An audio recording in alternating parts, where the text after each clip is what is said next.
Engagé pour une solution durable de paix sur l'ensemble du territoire national, le président de la République, à travers son haut représentant, a réuni ce mercredi 9 août 2023 au siège de la mission nuisienne en RDC des délégués du ministère de la Justice, ceux du ministère des Droits humains, les services de sécurité, les experts juridiques de la présidence de la République et les représentants de la MONUSCO. Le professeur Serge Tshibangou était assisté des conseillers principaux du chef de l'État au collège politique et processus électoral, maître Jacques Chabani, et celui du collège juridique et administratif, le professeur Martin Molumba. Il était question lors de cette rencontre de mettre sur pied un mécanisme d'opérationnalisation des résolutions prises à Nairobi le 6 décembre dernier, portant notamment sur la problématique des détenus membres de groupes armés locaux qui avaient participé aux consultations de paix. Nous ne sommes pas là pour libérer les membres des groupes armés, mais c'est plutôt pour nous pencher au cas par cas des problèmes qu'ils ont connus, notamment de détention. Il y a certains, c'est vrai, il faut le reconnaître, ce sont des détentions pratiquement arbitraires.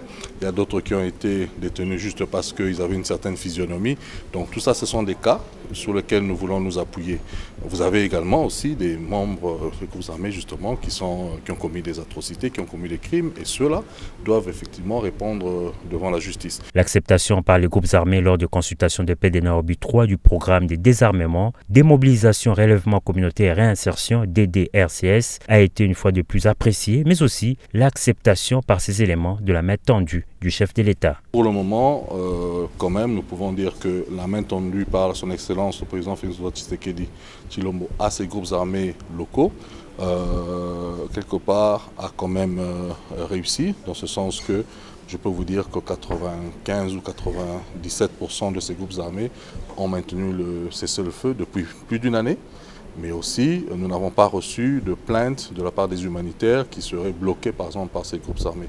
Donc je pense que la main tendue par le chef de l'État a été bien reçue, bien sûr, par ces groupes armés. Dans le même décor, et plusieurs heures après, c'est avec les représentants de l'intercommunautaire du Nord Kivu que le haut représentant du chef de l'État a conféré. Ses compatriotes ont remis au professeur Serge Tshibangou un mémorandum adressé au chef de l'État. Ce document reprend toutes les difficultés liées à la guerre imposée à la RDC, la famine, l'exploitation illégale des minerais, l'état des sièges, la faible application du programme PDD-RCS et la résurgence d'autres formes de groupes armés. Le haut représentant a rassuré ses interlocuteurs d'être leur porte-parole auprès de l'autorité suprême.